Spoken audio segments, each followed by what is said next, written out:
What is up, guys? Koto here with another episode of the Tackle Rack. Today, we're going to be talking about co-angler mindset and what tackle you guys need to be bringing. Let's get started.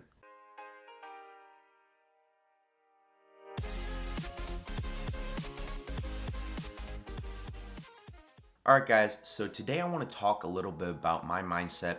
Fishing from the back of the boat, it's really different from any other kind of fishing that you're going to experience, especially when you're fishing like higher level, like Toyota Series or BFLs, where you're fishing behind sometimes very good fishermen, and you got to figure out how to catch fish behind these guys. So there's kind of a streamlined approach that I narrowed down on this year, and it allowed me to have some success at the Toyota Series level. Last year, I turned 16 and I was able to go and fish a full season of the BFLs, and I fished 5 in the Great Lakes Division, and it was okay. I finished 50th and I barely made it into regionals. I cashed one check out of top 10, but I really thought that there was more that I could be doing. I felt like there was just something I was missing, and this spring I fished 2 more of those Great Lakes BFLs, zeroed in both of them, and so I knew there was something that I needed to change, and I had also signed up for the Toyota Series. So we headed to Lake Champlain, which was the first stop for that Northern Division, and that's where I cracked my first top 10 in the Toyota Series. I finished 4th there, and there's something that I changed in between those tournaments that really allowed me to have a lot more success out of the back of the boat, and that is simplicity.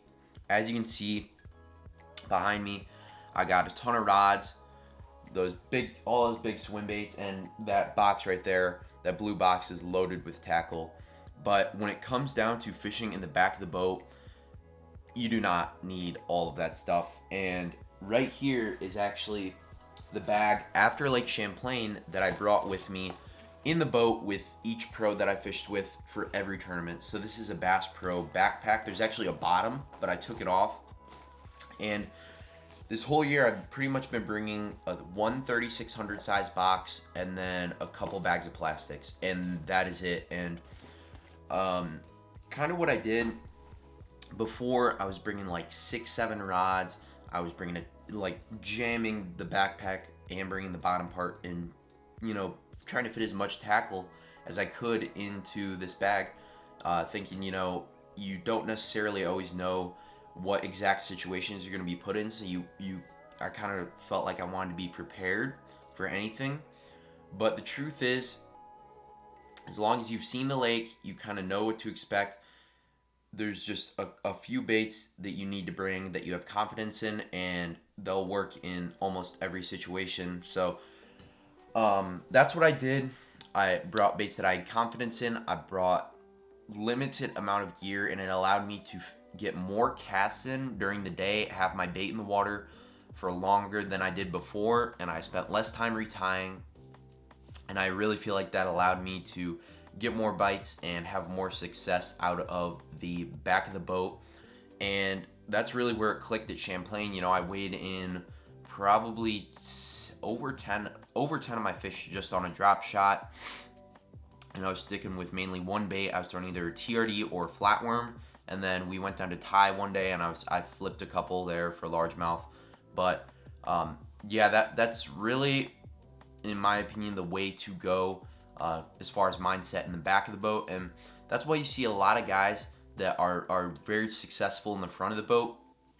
They started in the back of the boat, and guys like Brian Thrift that you'll see with 20 rods on the deck, those are your exceptions. But you have to account in that they have, a guy like Brian Thrift has over 20 years of experience fishing tournaments, fishing all across the country, and he knows situations where some baits are going to excel over others.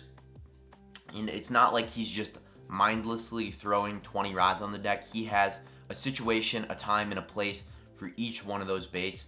So that, in my opinion, I think that's why he does it. But for someone like me who has like 5 years of tournament experience on my belt, or maybe some of you guys are just starting out with tournaments, just keeping it simple and putting on baits that you have confidence in and bringing a couple of rods. That's really, in my opinion, how you're going to be most effective. And time for learning those new techniques and trying new tackle and stuff like that, that's all meant for, you know, when you go out pond fishing or when you go fun fishing. But when it comes down to tournaments, you need to be throwing the most effective baits that'll cover water, and then baits that will be effective when you have to slow down in an area and, you know, pick it apart. But co-angling is definitely something I think everybody should give a shot, especially if you guys can do it at that higher level, because you get to fish with guys who are, you know, doing this for a living sometimes. You know, I got to fish with Brian Latimer, I got to fish with Roy Hawk this year, and then lots of other very, very good fishermen. And it taught me a lot, you know, like not just about techniques and stuff, but it also taught me a lot about mindset and what these guys do to have a good day on the water. But just want to share that little quick tip, and hope you guys like this kind of video. And thanks again for watching another episode of the Tackle Rat. We'll see you.